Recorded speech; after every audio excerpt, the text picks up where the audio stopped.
Hi there everyone, and welcome back to Richard's Toy Room. Yes, it's another model kit, I know. But I need something to do.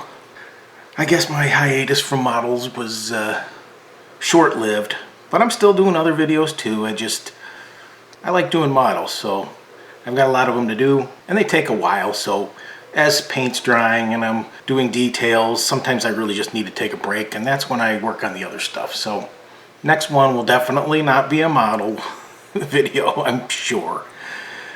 So today what we're working on, this is one I got for Christmas. This is the 65 Lincoln Continental.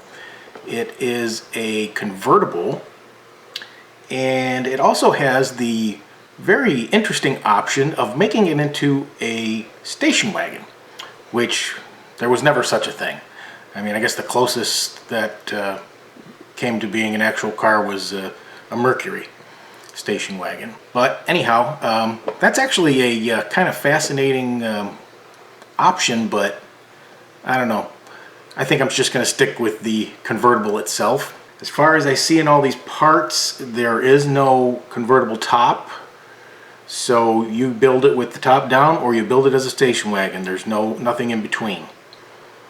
It's not a big deal, just I kind of like when they give you the optional parts, but I mean, you know, like the optional convertible top up, but based on the Thunderbird that I did,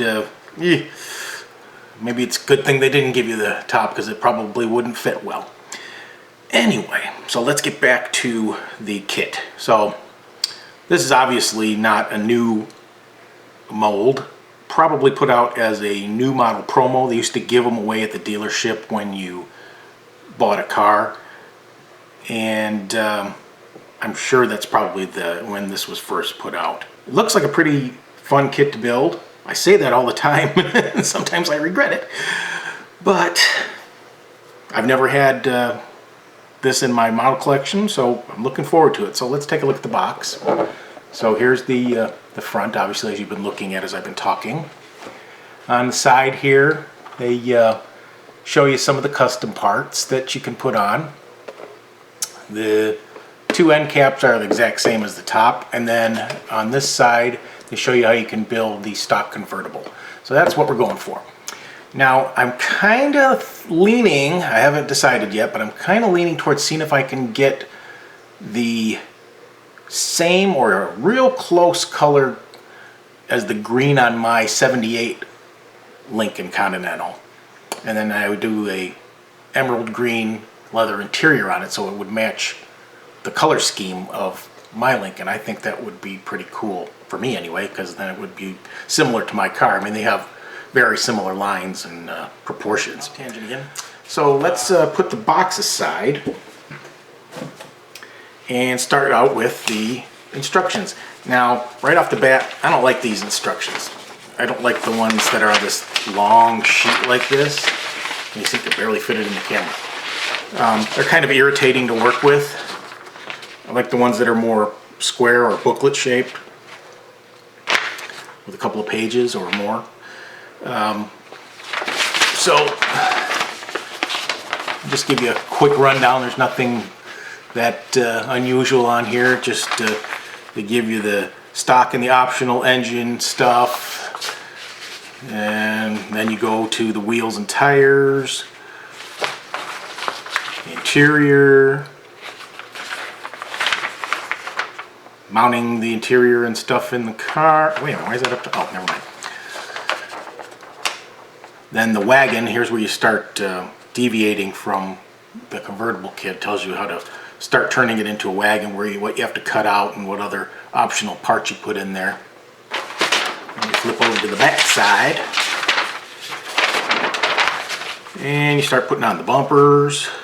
Gives you a paint color guide and also some common exterior and interior colors that the original car came with. Nice little addition they added there.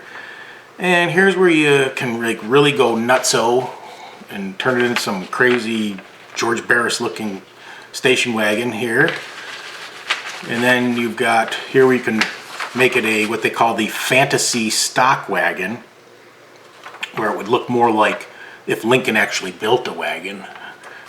So it'd basically be this car with a wagon top on it, and obviously, you know, third row seats and all that stuff like that, or cargo area.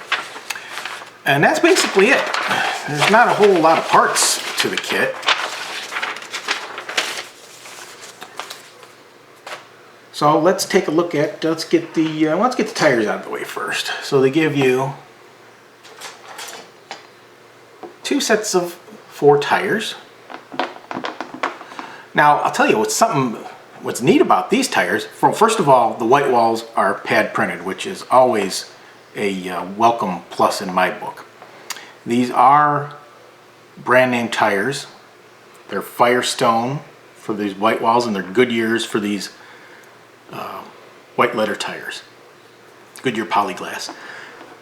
Now if you flip them over, they're unbranded black wall on the Goodyears. But what's interesting on these wide white walls is you flip them over, you got narrow white walls.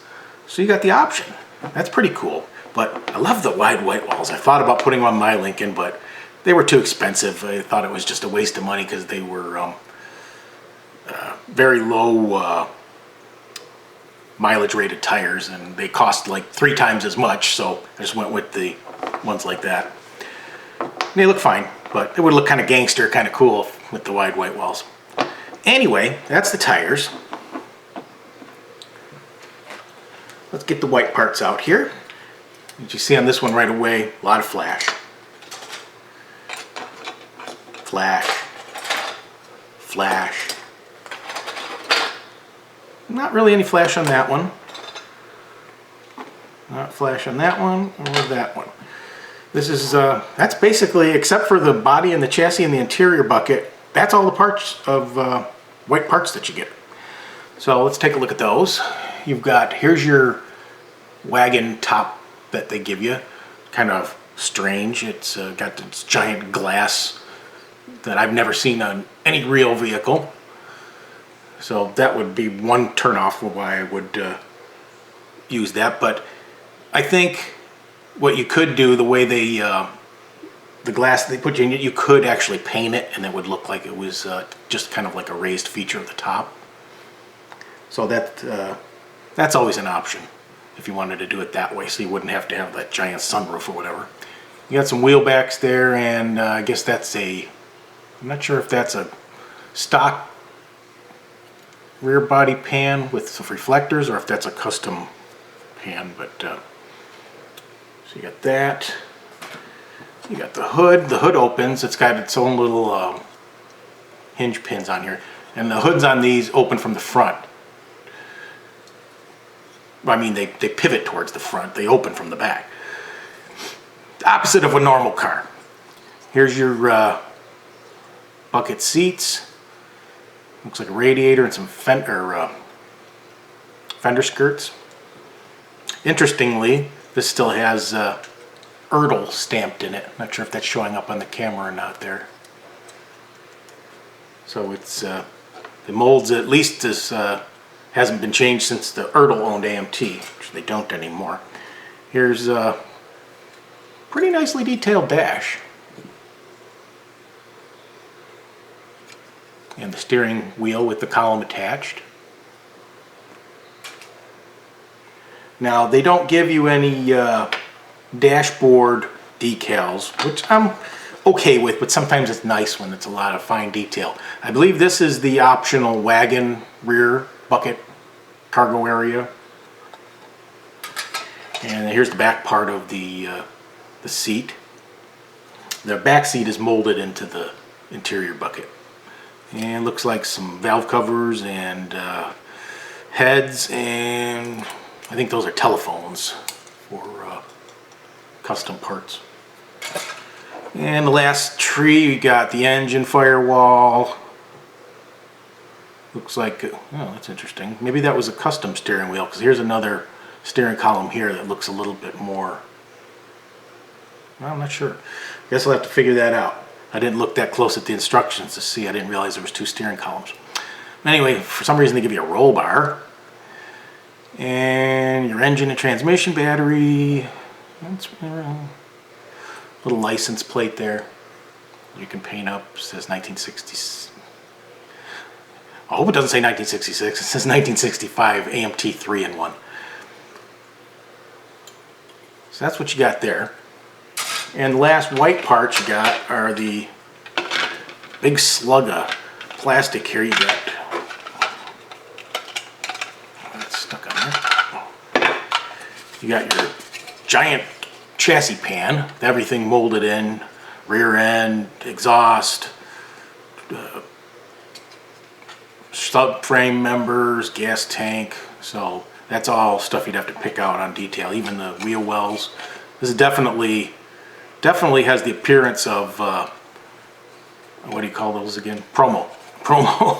Definitely has the appearance of promo, where they used to screw together, because I'm betting right here these two divots were where the screws went through and mounted somewhere. Yeah, it looked like there was two back here too. Yeah, because there's on the pins right there where those, yeah, that's where the screws you probably mounted on the promos. Actually, the early kits were like that too, because they were basically promos put in a box. Nice body.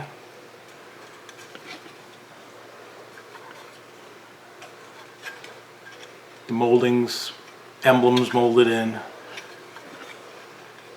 That's going to be kind of finicky to paint those trim that goes all the way down the. They're very fine line. It's going to be hard to not mess that up. And your interior, decently detailed for one piece.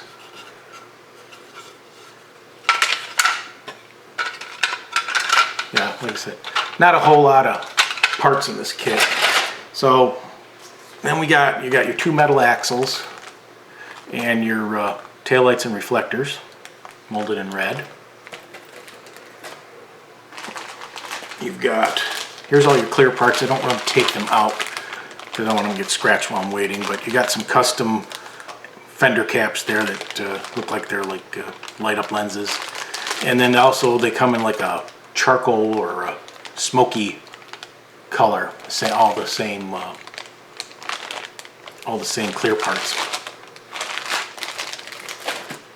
And last, plastic parts. Again, I don't really want to take them out of the bag here because I don't want them to get all scratched up and then while I'm not using the parts. But you got your big old giant custom. This almost looks like about a 1970 Imperial. Custom wheels. I have no idea what oh, that's a custom grill. You got some, not even sure what some of these parts are. You got your hubcaps, and then this looks like a lot of custom parts in the back. Roof rack and valve covers and stuff like that.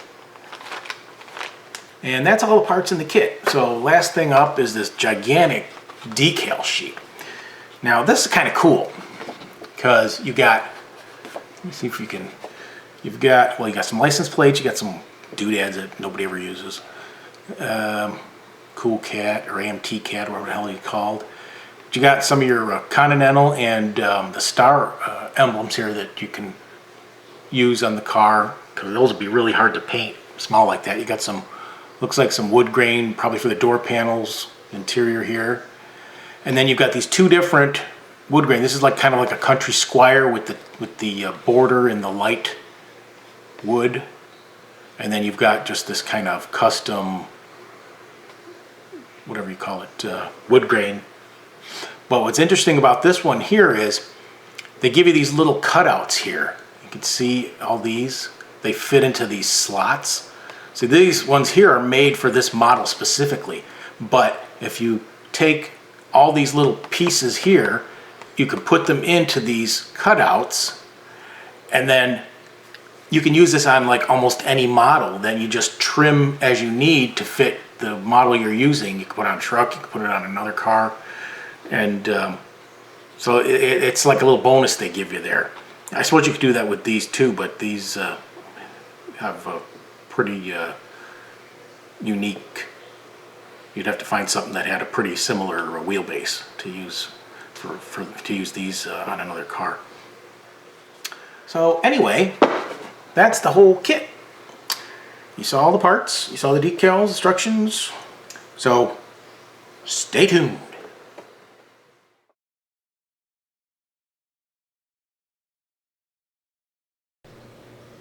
And here we are with the final reveal of the 65 Lincoln Continental convertible. Now, before I give you the close-up roundabout on the turntable here at the end of the video, so stay tuned for that, I want to go over any other issues that I found with the kit since our last update. I also have the hood propped open with a toothpick here. I will zoom in so you can get a look under the hood, and then I will close it for the final turntable review. So anyway, some of the issues that I had and the final assemblies with this kit. The steering column, this obviously was a 3-in-1 kit at one time, and I'm sure there was a different steering wheel and other numerous parts that have been deleted from this kit. The steering wheel had the column attached to it. This one here, the only one they gave you. But they did give you another steering column with the shifter lever and the turn signal lever, but there was no steering wheel to put on it.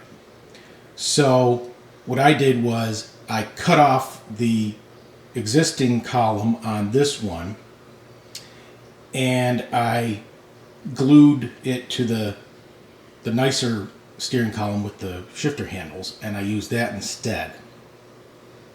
Now, the interior had a little bit of issues fitting into the body.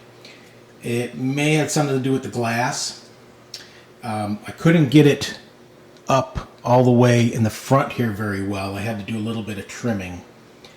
And besides that, that was like the only real issue with that. Another little minor nitpick, the firewall, the way it fits in under the cowl there inside the body, it was really loose fit, so it didn't quite, it was, you know, you really had to kind of watch what you were doing to make sure you got it in there straight. Another, like, again, nitpicky thing, the headlights, you didn't give you separate lenses, which, of course, you know, an older kit like this was common back then. It wasn't something that they usually supplied, especially in a, that this was probably a promo kit also. So they tried to keep the parts counts to a minimal. The hood ornament on this thing, just to me, it just seems a little too big. Again, just a nitpicky thing. It has really nothing to do so much with the kit. It just, I don't know, to me it just looks a little, just like a little too big for the car. And let's see. The chassis, when you fit it to the body itself, that actually went together pretty straightforward. I didn't mind that. It looked like it was probably originally designed as a screw-together kit, but they modified the molds at some point. But everything fit real nice in its place right there. So this color that I chose, I'm not going to go and dig out the paints for this video. Sorry, I'm being a little lazy. But it's pretty much the same paints that I always use, the Rust-Oleum stuff. But I did use, this is Testors, or Model Master, one of those. It's like dark yellow. It was on clearance at Hobby Lobby. I've just had the can, and it looked a little too school bussy to me, but, or I mean taxi to me, but I don't know, it kind of works. So I decided to go with what the, like a tan interior instead of, I could have went black, which would have been the obvious choice, or maybe even white, but they have what they call a palomino interior on these, and I tried to kind of get close to that color. It's like kind of a two-tone, like kind of like a buckskin and like a dark brown. So I did like the carpet and the top and the dash and the bottoms of the door panels in the dark brown, and I did the other part in the tan color, that saddle color. Besides that, no other real issues. Not a bad kit overall for what it is. The hood fits a little too tight, which is why I have it propped open. now, and when I readjust the camera for the close-up, do a couple of spins on it at the end here, I'm going to have the hood closed. So let me see if I can zoom in just a wee little bit here, and maybe you can kind of see the engine when it comes around here.